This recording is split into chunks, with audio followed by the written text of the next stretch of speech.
안녕하세요. 저는 3살 된 딸 은정이를 키우고 있는 30대 여성입니다. 은정이가 이제 말을 하기 시작하고 말귀를 알아먹으면서 조금씩 대화가 되는데 보고 있어도 보고 싶다는 말이 무슨 뜻인지 이해가 될 정도로 너무 은정이가 예쁘고 이 아이로 인해 행복합니다. 조금만 솔직히 말하자면 행복하지만 참 힘들어요. 저는 아이를 육아함과 동시에 인터넷 쇼핑몰을 열어 일하고 있는 사업자이거든요. 아이를 돌보랴 쇼핑몰 업무를 하랴 하루하루가 어떻게 지나가는지 모를 정도로 정신없이 바쁘답니다. 그래도 항상 제 편이 되어주는 제 남편과 저만 보면 그저 웃어주는 우리 예쁜 딸 은정이 덕에 힘들어도 이게 바로 행복이라는 것을 느끼곤 해요. 지금은 이렇게 제 일을 하며 나름 행복하게 살지만 사실 제가 이렇게 진짜 행복을 느끼며 산 지는 얼마 되지 않았습니다. 불과 얼마 전까지만 해도 어떤 사람 때문에 정말 너무 힘들고 괴로웠거든요. 그 사람은 바로 저의 대학교 동창 박고은인데요. 박고은이라는 대학교 동창과 특별한 인연이 되었지만 그 인연이 악연으로 변한 이야기를 지금 들려드릴까 해요. 말주변이나 글솜씨가 없어서 재밌게 써질지는 모르겠지만 저의 사연을 듣기 위해 투자한 여러분의 시간이 헛되지 않도록 최선을 다해보겠습니다. 저와 고은이는 대학교 다닐 때 동아리에서 만났습니다. 고은이는 경제학과, 저는 산업디자인학과로 과는 달랐지만 동아리 모임에서 만나 같이 밥도 먹고 술도 먹었던 사이였어요. 고은이와 저는 성격이 정반대였습니다. 저는 말을 할 때 많이 생각하고 조심스럽게 내뱉는 성격인데 고은이는 남의 기분은 하나도 생각하지 않고 하고 싶은 말은 바로바로 해야만 하는 성격이었어요. 그리고 저는 옷을 입을 때 평범하고 편한 것을 더 선호했던 반면 고은이는 항상 불편하더라도 남들의 눈에 예쁘게 보이는 옷만 입고 다녔습니다. 그래서 고은이는 인기도 많고 주변에 남자친구도 많이 있었어요. 제 기억으로는 대학교 생활 내내 애인이 없던 적이 없었던 것 같아요. 이렇게 저와 고은이는 말투부터 옷 입는 습관까지 달랐기에 동아리 활동을 했어도 엄청 친해지지는 못했습니다. 그렇게 학교를 졸업하고 고은이는 대기업에 취업했다고 들었고 저는 집 근처의 중소기업에 취업하며 그 뒤로 자연스럽게 연락이 끊겼어요. 저의 첫 회사 생활은 정말 힘들었습니다. 매일 실수해서 혼나기 일쑤였는데 그때마다 저를 위로해주고 격려해주시는 과장님이 한 분 계셨어요. 그 과장님은 저보다 7살이 많고 이름은 박은호였는데 우리는 회사 업무와 관련된 이야기 외에도 사적인 이야기도 나누면서 급속도로 친해지게 되었습니다. 시간이 흘러 서로가 서로에게 이성적인 호감까지 생겼고 그 뒤로 6년 동안 사귀다가 결혼까지 결심하게 되었어요. 결혼을 준비하면서 보니 제 남편의 여동생이 바로 저의 대학교 동창 박고은이더라고요. 연애할 때 여동생이 있다는 것은 알고 있었지만 여동생에 관한 이야기를 전혀 하지 않았고 사진조차 본 적이 없어서 여동생이 제 동창 박고은이라고는 상상도 하지 못했습니다. 이 사실을 안 뒤로 저는 고은이와 종종 만나게 되었어요. 고은이는 서울에서 살며 대기업에 다니고 있었고 간간히 주식 투자를 하고 있었는데 수익이 꽤 높아 보였어요. 대기업에 주식 투자까지 하며 돈을 많이 벌어서인지 말과 행동에 여유가 있어 보이고 옷도 명품만 입고 다녔습니다. 그리고 학교 다닐 때처럼 여전히 하고 싶은 말은 반드시 해야만 하더군요. 상견례 때도 저는 열심히 알아보고 제 기준에서 좋은 식당을 골라 예약했지만 남들은 인당 10만 원은 되는 식당에서 상견례를 한다는데 너무 싸구려라는 등의 이야기를 서슴지 않고 하였습니다. 고은이가 이런 식으로 저를 은근히 무시할 때마다 기분이 썩 좋지는 않았지만 그때마다 남편이 고은이에게 크게 화를 내주어서 그냥 그러려니 하고 말았습니다. 그러다가 저의 결혼식 날이 되었어요.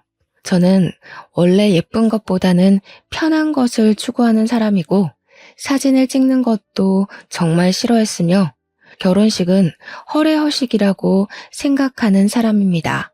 그래서 예쁜 드레스나 사진이 잘 나오는 웨딩홀보다는 저를 축하해주러 오신 하객들에게 맛있는 음식을 대접할 수 있도록 뷔페가 어떤지를 가장 중요시 생각하고 결혼식장을 골랐습니다. 신부 대기실에서 남편과 사진을 찍고 있는데 주인공인 저보다 더 곱게 한복을 차려입고 신부 화장급으로 화장을 한 고은이가 들어오더라고요. 가족들도 사진을 찍기에 예쁘게 보이고 싶었나 보다고 생각하며 마저 사진을 찍고 있는데 고은이가 자꾸 옆에서 저를 위아래로 기분 나쁘게 훑어보았습니다. 고은이의 행동에 거슬려서 왜 그렇게 위아래로 쳐다보냐고 했더니 드레스가 너무 싼 티가 난다고 하는 것이 아니겠어요? 그런 고은이의 말에 남편은 우리가 고른 거니 그딴 소리 하려면 그냥 나가라고 하며 화를 냈습니다. 고은이는 남편의 말에도 눈 하나 깜빡이지 않고 인생에 한 번뿐인 결혼식인데 돈이 없어서 이런 곳을 예약하고 좋은 드레스도 못 입었냐며 저희를 무시해댔습니다. 남편은 그런 고은이에게 크게 화를 내려고 했지만 그때 하객들이 오는 바람에 아무 말도 할 수가 없었어요. 결혼 사진을 찍을 때도 고은이가 제 뒤에 딱 달라붙어 서 있는데 나중에 사진을 보니 제가 신부인지 아니면 고은이가 신부인지 모르겠더라고요. 솔직히 결혼식 날 고은이의 말과 행동 하나하나가 신경에 거슬리고 짜증이 났지만 새 출발을 하는 좋은 날을 망치고 싶지는 않아서 그냥 꾹 참고 조용히 있었어요. 이렇게 어이없고 황당한 저의 결혼식이 마쳐지고 고은이는 이제 대학교 동창에서 아가씨가 되었답니다. 아가씨가 된 고은이는 제가 신혼여행을 마치고 오자마자 신우짓을 하기 시작했어요. 신혼여행 후 친정에 먼저 가서 인사를 드리고 다음날 시댁으로 갔습니다. 시댁에 갔더니 아가씨가 시부모님 옆에서 팔짱을 딱 꼬고 앉아 있었어요. 저는 그러든 말든 신경을 쓰지 않고 시부모님께 절을 하고 앉아 있는데 시부모님이 말씀하시기도 전에 아가씨가 왜 신혼여행 가서 자기한테 전화하지 않았느냐고 따져 물었습니다.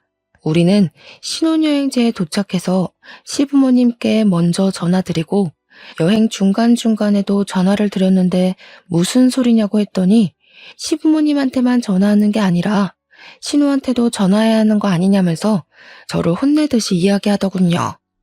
남편은 그런 아가씨에게 둘이 대학교 동창의 나이는 같아도 본인이 윗사람임을 강조하며 새언니라고 부르고 말 똑바로 하라고 했습니다. 남편의 말에 아가씨는 화가 나서 방으로 문을 쾅 닫고 들어가 버렸어요. 그렇게 들어간 아가씨는 다음날 저희가 신혼집으로 갈 때까지 방에서 나오지 않았습니다. 그 모습을 보면서 학교 다닐 때도 아가씨가 성격이 보통은 아니었지만 그때보다 더 아나무인이 된 것 같았고 최대한 아가씨와 부딪히면 안 되겠다고 생각했어요. 신혼여행을 마친 후 저와 남편은 회사에 복귀해서 바쁜 하루하루를 보냈습니다. 한 달 정도 지났을까요? 자꾸 피곤하고 몸이 이상해서 임신 테스트기를 해보았는데 제게 아기가 찾아왔어요. 그렇지 않아도 저는 아기를 빨리 갖고 싶었는데 아기가 선물처럼 바로 와주니 너무 행복했습니다. 그런데 산부인과에서 임신을 확인한 후부터 속이 너무 안 좋기 시작했어요. 정말 제 의지와 상관없이 수시로 헛구역질을 하고 음식을 생각만 해도 울렁거려 참을 수가 없었습니다. 온종일 아무것도 못 먹고 심지어 물에서도 비린내가 나서 먹을 수가 없었어요. 그러다 보니 저는 임신을 했지만 살이 쭉쭉 빠지기 시작했고 너무 힘들어서 회사를 관두게 되었습니다. 어차피 지금 회사는 복지가 좋지는 않았고 야근은 필수인 상황이라 아기를 낳고 나서 계속 다니기 어려운 상황이었거든요.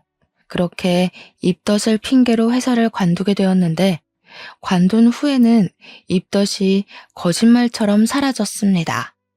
혼자 회사에 다니는 남편에게 미안했지만 남편은 그런 생각하지 말고 집에서 푹 쉬고 아기를 잘 키우는 데만 전념하라고 했어요. 저는 그런 남편이 편하게 회사 생활을 할 수 있도록 최선을 다해 내조하며 매일 출근 시간에 같이 일어나 아침밥을 차려주고 퇴근하고 오면 맛있는 저녁상을 차려주었답니다. 그렇게 집에서 태교하며 시간을 보내고 있는데 아가씨한테 전화가 왔어요. 요새 집에서 쉬고 있다며? 남편이 벌어다주는 돈으로 먹고 살아서 참 편하겠어. 부럽다. 집에 있으니 편하긴 해도 육아 공부도 하고 집안일도 하고 하느라 은근히 바쁘네. 넌 잘 지내지? 너? 어디서 아가씨한테 너라고 그래? 괜히 우리 엄마 앞에서 나한테 너라고 했다가 호칭 제대로 안 붙인다고 혼나지 말고 나한테 꼬박꼬박 존댓말 쓰고 아가씨라고 불러. 새언니가 혼날까봐 걱정돼서 하는 이야기야. 그리고 집에 있겠다고 너무 퍼져만 있지 말고 옷도 좀 예쁘게 차려입고 있어. 나는 결혼하고 아기 가졌다고 회사 관두고 집에서 목이 늘어난 티셔츠에 김치국물 묻은 옷 입고 있는 여자들 너무 한심해. 아기 가졌다고 관리 안 하고 집에만 있으면 안 돼. 새언니, 혹시 그러는 거 아니지? 그러다 우리 오빠 바람나. 조심해. 이보세요, 아가씨. 그때 남편도 말했듯이 내가 아가씨보다 더 서열이 높은 거 알죠? 아가씨도 이제 나한테 꼬박꼬박 존댓말 쓰세요. 알겠어요? 그리고 내가 집에서 목이 늘어난 티셔츠를 입든 말든 네가 무슨 상관이야? 이혼해도 내가 하고 바람을 피워도 내 남편이고 네 남편 아니니까 신경 쓰지 마. 그리고 이딴 소리 할 거면 다시는 전화하지 마. 끊습니다. 아가씨. 아가씨와 전화를 끊고 제 모습을 거울로 보았습니다. 거울 속에 저는 푸석한 얼굴에 목이 늘어나고 김치국물이 묻은 티셔츠를 입고 있었는데 그런 모습을 보니 저 자신이 참 미련해 보였어요. 아가씨 말이 아예 틀린 것은 아니라고 생각하며 우울해하고 있는데 남편에게 전화가 왔습니다. 남편은 점심시간만 되면 집에서 혼자 밥을 챙겨 먹는지 확인하는 전화를 했거든요. 우울한 제 목소리에 남편은 무슨 일이 있냐고 물었고 저는 방금 아가씨와 통화한 이야기를 다 했습니다. 남편은 아주 크게 화를 내며 걔는 원래 말을 그딴 식으로 하는 애니까 너무 마음 깊이 듣지 말고 한 귀로 듣고 한 귀로 흘리라고 했어요. 그리고 임산부가 자기 몸 챙기는 것보다 더 중요한 것이 어디 있냐면서 그딴 말 신경 쓰지 말고 살이 많이 쪄도 되니까 생각나는 음식 다 먹고 마음 편히 지내라고 했습니다. 남편의 그 말이 얼마나 위로가 되던지 모르겠네요. 그 뒤로도 남편은 저에게 너무 잘해주었고 저는 꿈을 꾸는 것 같이 행복한 신혼을 보내고 있었답니다. 그렇게 행복에 겨운 나날들이 흘러 임신 7개월쯤 되었을 때 결혼 후 첫 명절을 맞이했습니다. 원래는 남편이 반차를 쓰고 오후에 출발하려고 했으나 그날따라 회사에 일이 많아 늦게 퇴근을 했어요. 그래서 명절 연휴 첫째 날 새벽에 출발해서 오전 8시 정도에 시댁에 도착을 했습니다. 시댁에는 시부모님과 아가씨가 아침을 먹고 치우고 있었어요. 아가씨는 저를 보자마자 며느리로 처음 맞이하는 명절인데 전날 와서 시부모님과 장을 보고 해야 하는 거 아니냐고 했습니다. 내가 시댁 근처에서 살면 그렇게 하겠지만 차로 2시간이나 걸리는 거리이고 어제는 남편이 회사에서 늦게 끝나서 바로 출발을 못했어. 너는 어제 온 거야? 너? 지금 아가씨한테 너? 저번에도 말했지만 이전에는 우리가 친구였어도 지금은 신우관계야. 그러니까 나한테 존댓말 써. 그리고 차로 2시간이나 걸리니까 어제 너 혼자서라도 미리 왔었어야지. 우리 엄마가 어제 혼자 장을 보느라 얼마나 힘들었는지 알아? 그건 그래. 이건 고은이 말이 맞아.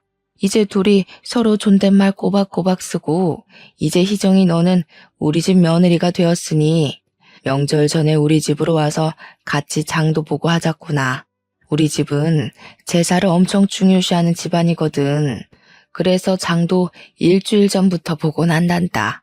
너에게 일주일 전부터 오라는 소리는 하지 않을 테니 하루 전에는 혼자서라도 꼭 오너라.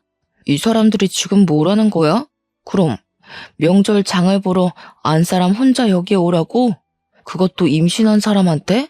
그리고 박고은, 너도 이제 새언니한테 존댓말 제대로 써. 너도 존댓말을 안 쓰면서 왜 새언니한테는 자꾸 존댓말을 하라고 해? 네가 먼저 해, 네가. 짐을 챙기느라 잠도 얼마 못 자고 새벽부터 달려서 왔건만 시어머니와 아가씨는 제게 오느라 고생했다는 따뜻한 말 한마디 없이 타박하느라 바빴습니다. 하지만 제가 화를 낼 겨를도 없이 남편이 먼저 두 모녀에게 제가 하고 싶은 말을 다 해주고 잘 막아주어서 참 고마웠어요. 저는 간단히 아침을 먹고 바로 차례상에 올릴 음식 준비를 시작했습니다. 시어머니는 제게 임신했으니 거실에 앉아서 부침개를 부치라고 하셨고 어머니는 부엌에서 나물을 준비하셨어요. 남편은 시댁 화장실에 세면대가 막혀서 수리하느라 바빴고 아가씨는 어젯밤 늦게 도착해서 피곤하다며 방에 들어갔습니다. 그렇게 부침개를 부친 지 1시간 정도가 되었어요. 이제 제법 배가 나와서 그런지 앉아있는데도 허리가 너무 아프고 점점 힘들더라고요.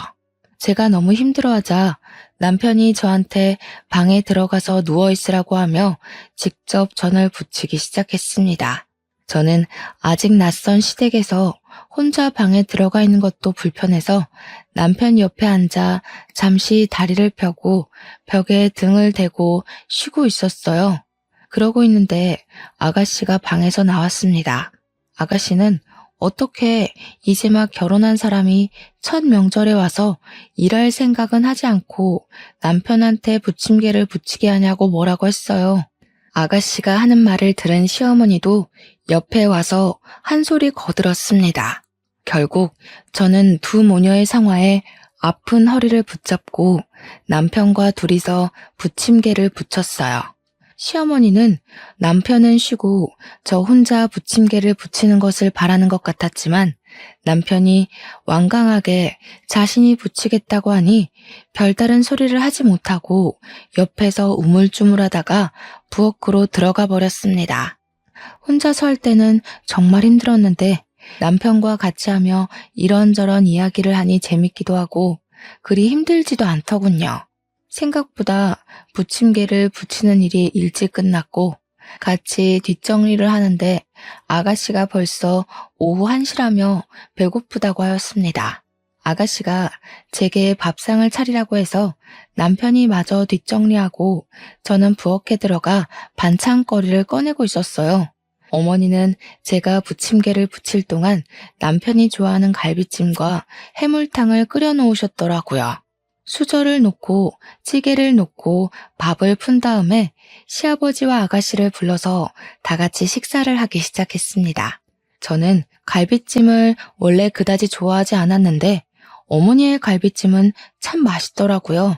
그래서 맛있게 고기를 먹고 있는데 아가씨가 제 얼굴을 빤히 쳐다보고 있었습니다. 새언니, 살쪘네. 얼굴이 아주 달덩이야, 달덩이. 몸도 불어서 굴러가겠어. 새언니 입덧해서 밥 못 먹는다더니 순뻥이었네? 내가 같은 여자로서 이야기하는데 임신했다고 막 먹으면 안 돼요. 그래서 여자들이 임신하고 출산하면 다들 예전 몸매 못 찾고 항아리 몸매 되는 거예요. 알겠어요? 갈비찜 같은 고기류 말고 나물 같은 거 많이 먹으면서 관리 좀 해요. 새언니가 돼지처럼 뚱뚱해지면 같이 다니기 쪽팔려서 어떻게 다녀? 지금 내가 먹는 갈비찜이 아까워서 그러세요? 내가 먹으면 뭐 얼마나 먹었다고 기분 나쁘게 그런 말을 하세요. 갈비찜을 엄청 먹던데요. 갈비찜은 집에서 뒹굴뒹굴하는 언니 말고 회사에서 열심히 일하는 오빠가 먹어야지. 안 그래요? 그리고 아무리 집에 있어도 옷이 그게 뭐야? 그 옷 어디서 샀어요? 어디 가는 것도 아니고 집에 있는데 그냥 편한 옷 입으면 되지. 뭘 그리 물어요? 이거 아울렛에서 샀어요. 왜요? 아울렛? 그 10,000원, 20,000원 쓰레기 옷 파는데? 아니, 우리가 이제 갓 30살인데 아울렛 같은 데서 옷을 사면 어떡해요. 좋은 옷 좀 사 입고 해요. 아, 언니는 일 안 하고 오빠는 월급이 적어서 좋은 옷을 못 사 입나?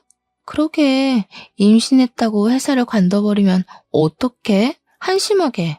야, 너는 지금 그게 할 소리냐? 그리고 너 새언니가 회사 관두고 싶어서 관뒀어? 아기 생겨서 잘 키우려고 관둔 거잖아. 그리고 집에서 뭘 입고 말든 네가 뭔 상관이야? 신경 쓰지 말고 너나 잘해. 아가씨는 식구들이 다 있는 자리에서 제 외모와 옷에 대해서 지적하기 시작했고, 화가 나서 한 소리 하려고 했지만 저보다 남편이 더 심하게 화를 내는 바람에 아무 말도 할 수 없었습니다. 시어머니는 아가씨의 말에 수긍하며 시댁에 올 때는 옷을 깔끔하고 좋은 것으로 입고 오라고 하셨어요. 동네 사람들 보면 창피하다면서요. 갈비찜을 먹다가 달덩이라는 소리를 듣고 제 옷이 쓰레기 옷이라는 소리를 들으니 너무 기분이 나빴습니다. 남편이 저 대신에 크게 화를 내긴 했지만 입맛이 뚝 떨어지더군요. 갑자기 소화도 잘 되지 않고 속도 불편해서 밥을 거의 먹지 못했습니다. 그렇게 불편하고 화가 나는 식사가 마쳐지고 상을 치우려고 하니 남편 본인이 설거지한다고 하며 싱크대 앞으로 갔어요. 그 모습을 본 아가씨는 아까 부침개도 오빠가 부치더니 설거지도 오빠가 하느냐며 뭐라고 하더군요. 그런 아가씨의 말에 남편은 누가 하면 어떠냐고 하며 설거지를 하기 시작했어요. 솔직히 허리도 너무 많이 아프고 다리도 퉁퉁 부어서 힘들었는데 남편이 그리해주니 참 고마웠습니다. 저는 남편이 설거지할 동안 상을 닦고 반찬을 냉장고에 넣으며 뒷정리를 하고 과일을 깎았어요. 아가씨는 밥 먹고 바로 거실 소파에 누워서 TV를 보고 있었는데 그런 모습을 보니 얄밉고 정말 꼴 보기 싫었습니다.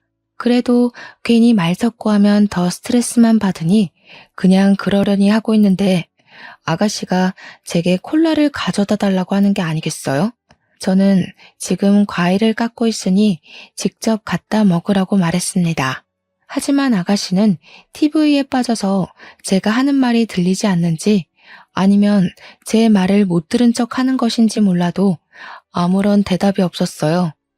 그런 모습을 본 시어머니가 제게 얼른 콜라를 가져다 주라고 해서 어쩔 수 없이 갖다 주었는데 손이 미끄러져서 아가씨가 입고 있던 하얀 운동복에 콜라를 쏟아버렸습니다. 야, 이 옷이 얼마짜린지 알아? 100만 원짜리야. 그런 옷에 콜라를 쏟아버리면 어떡해? 그러게, 누가 집에서 100만 원짜리 운동복 입고 있으래요? 애초에 아가씨가 콜라를 가져갔으면 이런 일도 없었잖아요. 옷이 날개고 인품이고 사람이야. 하긴 10,000원, 20,000원짜리 1000조가리 입는 네가 이 명품의 세계를 어떻게 알겠어? 너한테 이딴 말하는 내가 우습지. 이 옷 어떻게 할 거야? 됐다. 그냥 네가 이 옷 입어. 야, 도대체 새언니한테 뭐 하는 짓이야? 그만 좀 해. 넌 도대체 왜 이렇게 사람을 못 잡아먹어서 안달이니? 진짜 더는 너랑 같이 한 장소에 못 있겠다. 임산부한테 살쪘다고 하질 않나? 옷 가지고 계속 시비이지 않나? 그렇게 네 돈 잘 번다고 유세 떨고 싶어? 그럼 다른 데 가서 해. 여기서 하지 말고. 은호야, 동생한테 아무리 그래도 말이 그게 뭐니? 좀 좋게 얘기할 수는 없어? 저게 결혼하더니 왜 저리 변했는지. 이래서 집에 사람이 잘 들어와야 해. 엄마도 좀 그만해. 고은이가 저렇게 막무가내로 자란 거 엄마 탓도 있어. 어릴 때부터 오냐오냐 하고 키우더니 성인이 된 지금도 낄 때 못 낄 때 구별 못하고 생각 없이 막말하잖아.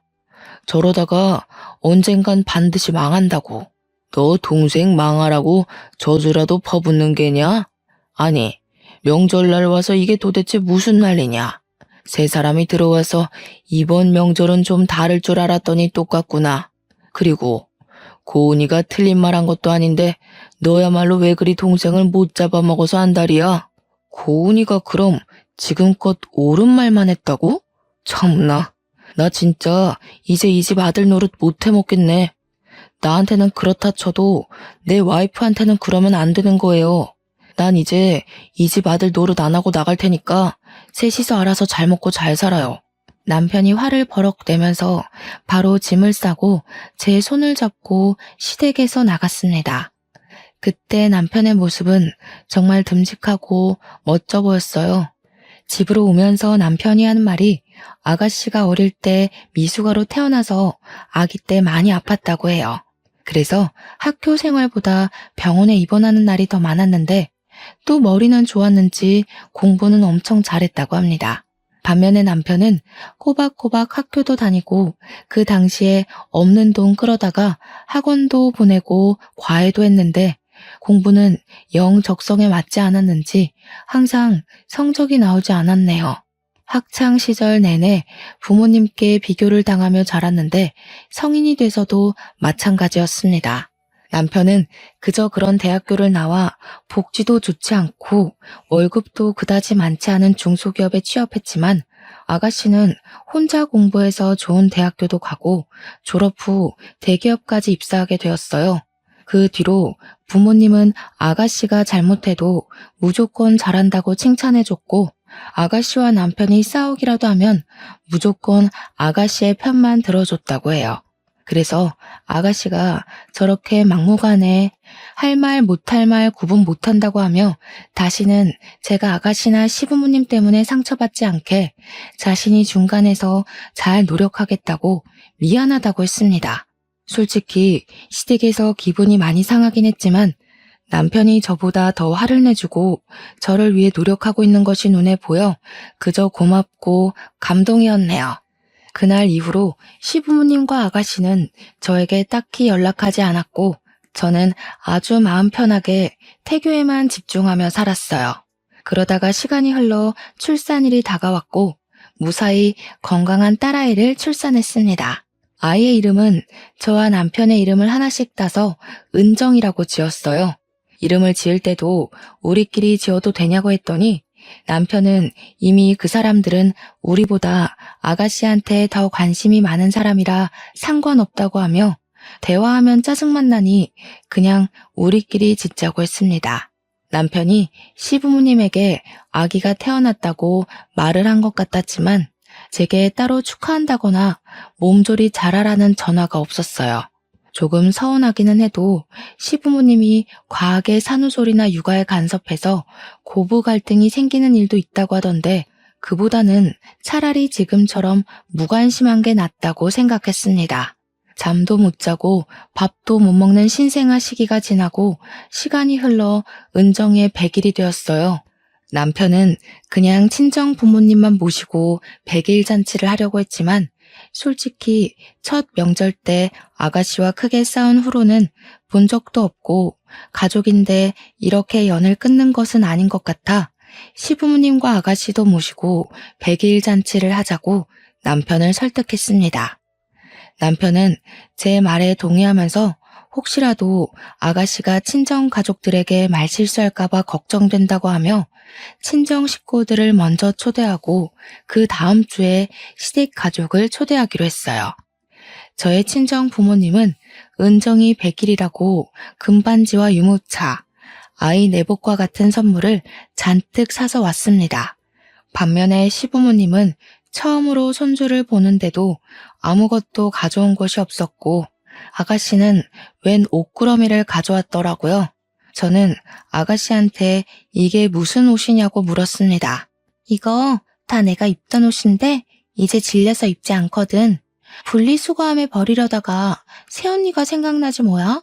이제 예전처럼 쓰레기 같은 10,000원, 20,000원짜리 옷 입지 말고 좋은 옷 좀 입어요. 이 옷들 내가 입던 옷이긴 하지만 다 명품이라서 꽤 비싸거든. 아마 이 옷을 입고 아이랑 같이 다니면 아마 이 동네 사람들 다들 쳐다볼걸? 아가씨는 나를 생각해서 옷을 가져왔다며 자랑하듯이 말했지만 저는 기분이 너무 나빴습니다. 저에게 버리려던 옷을 가져왔다고 말을 하는데 아무리 명품이라고 해도 어느 누가 버리려던 옷을 기분 좋게 받을 수가 있겠어요. 저는 그런 아가씨의 생각 없는 말에 화가 나서 참을 수가 없었습니다. 나는 이런 옷 필요 없으니까 도로 가져가. 아니, 우리 집이 무슨 분리수거함이야? 옷 입다가 질려서 버리려면 너네 집 앞에다가 버려. 진짜 말 기분 나쁘게 하는 것도 참 재수다. 나는 우리 새언니 생각해서 가져왔는데요. 그리고 나 원래 말 이쁘게 못하는 거 잘 알잖아요. 그렇게 화만 내지 말고 이 코트 한번 입어봐요. 이거 조금 구김이 갔어도 살 때는 몇백 주고 산 옷이야. 한번 입어봐. 아가씨는 싫다는 제게 억지로 코트를 입혔습니다. 그런데 아직 출산 전에 몸무게로 돌아가지 못한 제게는 코트가 정말 작았고 결국 코트를 입다가 찢어져 버렸어요. 이 옷 엄청 크게 나왔는데도 새언니한테는 작나 봐요. 아이고, 우리 새언니 다이어트 좀 해야겠다. 이 옷도 안 맞으면 다른 옷들도 다 안 맞겠다. 이 옷들 버리기는 아까우니까 다 열심히 살 빼고 입어요. 내가 옷을 잘 관리 못해서 그렇지 다 명품이야. 다 하면 아마 1,000만 원은 나올 거예요. 지금 이게 뭐 하자는 거야? 내가 언제 이딴 명품 옷 필요하대? 나는 이런 옷 필요 없으니까 쓰레기들 가지고 당장 나가. 당장. 예. 너는 고은이가 너 생각해서 옷을 가져왔는데 그거를 왜 그리 소란이니? 그냥 살 빼고 입으면 되지. 네가 살쪄서 못 입는 거를 왜 고은이 탓을 해? 지금 아가씨가 저를 생각해서 이 옷을 주는 것으로 보이세요? 일부러 작은 옷 가져와서 저 곤란하게 하려고 이러는 거잖아요. 엄마도 고은이도 다들 너무하네. 그래도 집사람이 가족이라고 해서 마음에 내키지도 않는데 집에 초대했는데 어떻게 사람들이 가면 갈수록 더 안아 모이는지. 다들 나가요. 그리고 고은이 너는 네가 가져온 쓰레기들 그대로 다 들고 나가라. 하나라도 놓고 가면 가만 안 둬. 남편은 시부모님과 아가씨를 집에서 쫓아내버렸습니다. 그 뒤로 남편과 저는 시댁 식구들과 1년 정도 아예 연락하지 않았어요. 명절 때도 은정이 돌잔치 때도 시댁 식구들에게 연락하지 않았고 시댁 식구들도 우리 가족에 대해 크게 궁금해하지도 관심을 두지도 않았습니다.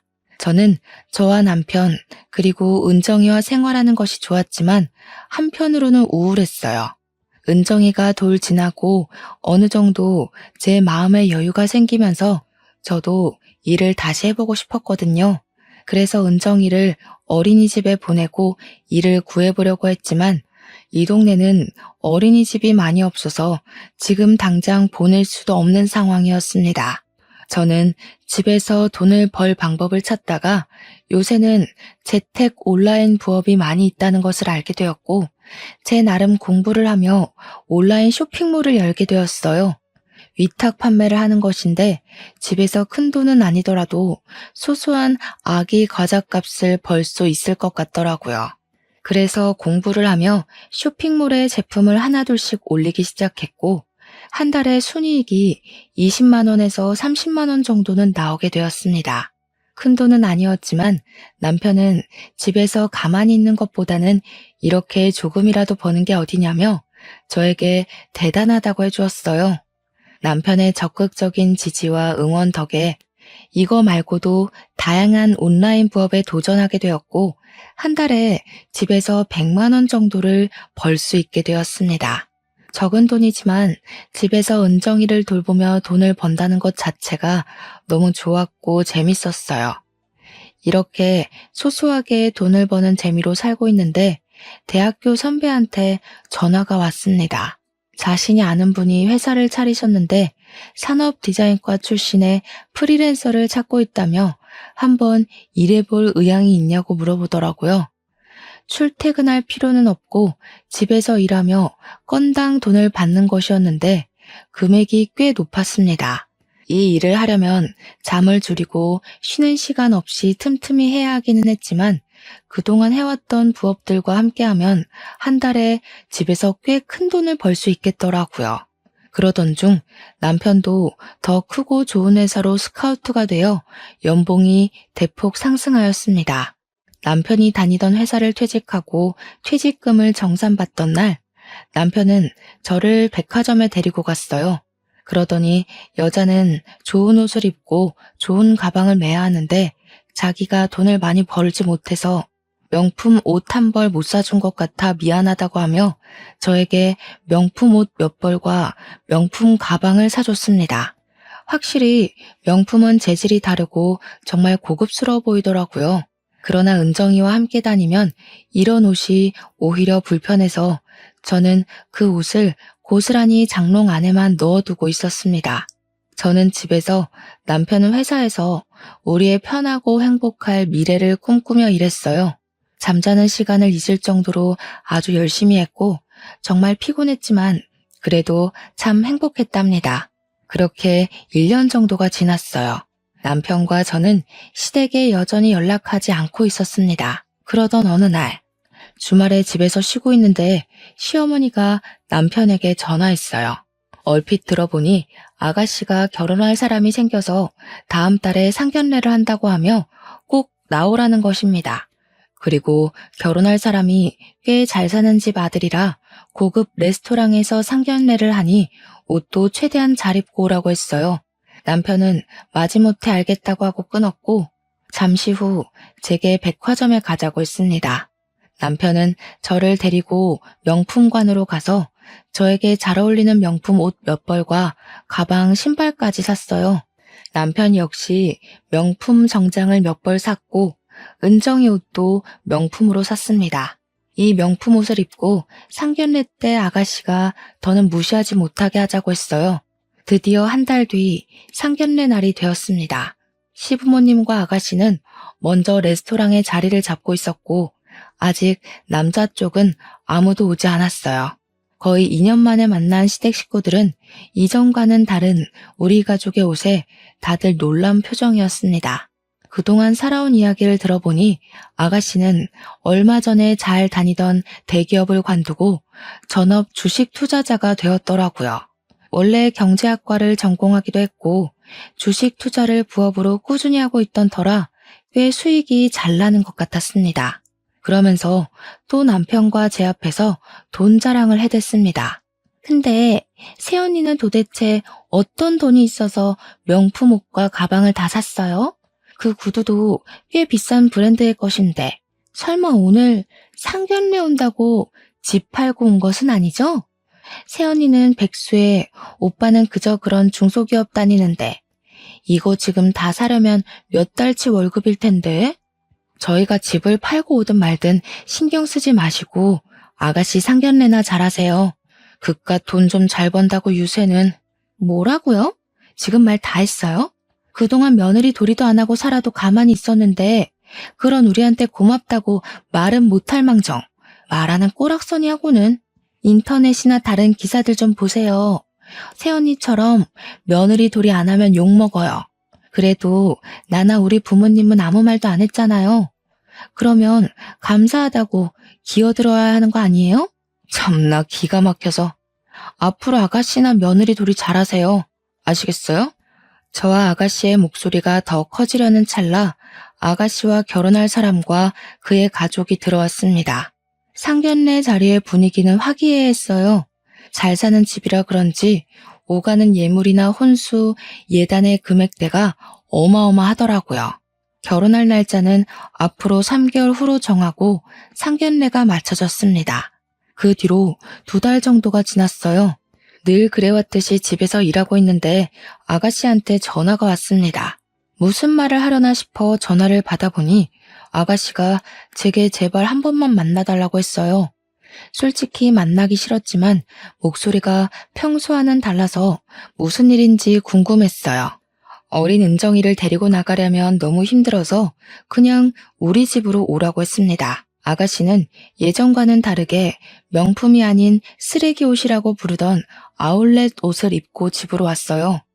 얼굴도 푸석해졌고 얼굴도 울상인 것이 이전과 많이 달라 보였습니다.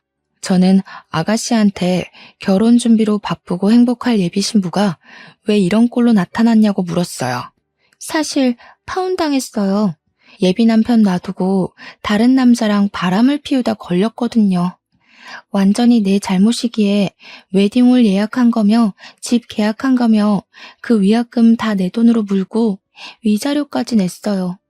그런데 문제는 주식 투자를 잘못해서 그동안 모은 돈도 다 잃어버렸어요. 그래서 지금 돈 한 푼도 없는데 돈 좀 빌려주실 수 있을까요, 새언니? 저번에 보니까 명품 옷 입는 거 보니 돈 잘 벌던 것 같은데 부탁할게요. 돈? 설마 내가 지금 돈을 빌려줄 것으로 생각하고 여기에 이렇게 나타난 거야? 내가 돈이 어딨어요? 아가씨 말대로 나는 백수에 남편은 그저 그런 중소기업에 다니는데 그러게 주식한다고 회사를 관둬버리면 어떡해. 한심하게. 나는 먹고 죽으려고 해도 돈은 없어요. 아, 내가 입던 옷들은 있는데 그 옷 드릴까요? 잠시만요. 저는 불편해서 잘 입지 못하고 장롱에 고스란히 모셔두었던 명품 옷들을 다 가지고 나왔습니다. 아가씨는 생각지도 못한 명품 옷을 보며 이것이 다 어디서 난 것이냐고 하며 놀라더라고요. 순간 저는 이전에 아가씨가 제게 했던 말이 떠올랐습니다. 이거 내가 입던 옷인데 이제 질려서 안 입거든요. 분리수거함에 버리려고 했는데 마침 딱 아가씨가 나타났네. 우리 아직 30대인데 쓰레기 같은 10,000원, 20,000원짜리 아울렛 옷 입지 말고 좀 좋은 옷 입어요. 이 옷 다 하면 아마 1,000만 원은 아니더라도 그 비슷하게는 나올 거예요. 저는 은정이 100일 때 아가씨가 저한테 했던 말을 그대로 해줬습니다. 아가씨는 제 앞에서 손을 부들부들 떨며 화가 엄청난 것처럼 보였어요. 그 모습을 보니 꽉 막힌 속이 뻥 뚫린 것처럼 아주 통쾌하고 시원하더라고요. 네가 예전에 나한테 했던 말인데 기억나니? 그때 내가 얼마나 기분 나빴는지 알아? 너도 한번 똑같이 당해봐. 그리고 나는 너한테 빌려줄 돈 따위는 없으니까 다시는 이런 일로 나 찾아오지 마. 아니 그냥 내 눈앞에서 평생 나타나지 마. 너만 보면 짜증나니까. 당장 이 집에서 나가. 안 나가면 경찰 부를 거야. 아가씨는 분노에 가득 차서 아무 말도 하지 못하고 집을 나갔습니다. 그날 저녁 남편과 제가 집에 있는데 시어머니가 저한테 전화했어요. 전화하자마자 하나뿐인 신우가 그렇게 힘들다고 난리인데 어떻게 새언니가 돼서 도와주지도 않고 쫓아내냐고 했습니다. 그러면서 제가 이 집의 며느리가 되면서 하루도 조용한 날이 없다고 하며 제가 문제아라는 식으로 말했어요. 남편이 옆에서 그 소리를 듣고 저의 전화를 빼앗아서는 고은이 걔가 일 저질러 놓고 왜 우리한테 돈을 찾냐고 했습니다. 우리는 걔한테 돈을 빌려줄 이유 하나 없으니 다시는 연락하지 말고 지내자고 했어요. 그렇게 남편은 전화를 끊어버리고 제 핸드폰에서 시어머니와 아가씨의 번호를 차단했습니다. 그 뒤로 시댁 가족들은 저나 남편에게 연락이 없었고 우리 3명이 아주 행복하게 살고 있답니다. 나중에 우연히 들은 이야기인데 지금 아가씨는 살던 집을 팔고 시댁에 들어가서 살고 있대요.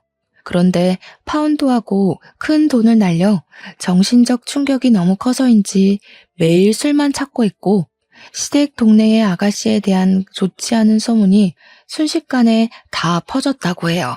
그래서 시부모님은 그리 자랑스럽게 여기던 아가씨 덕에 동네에서 얼굴도 못 들고 살고 있다고 합니다.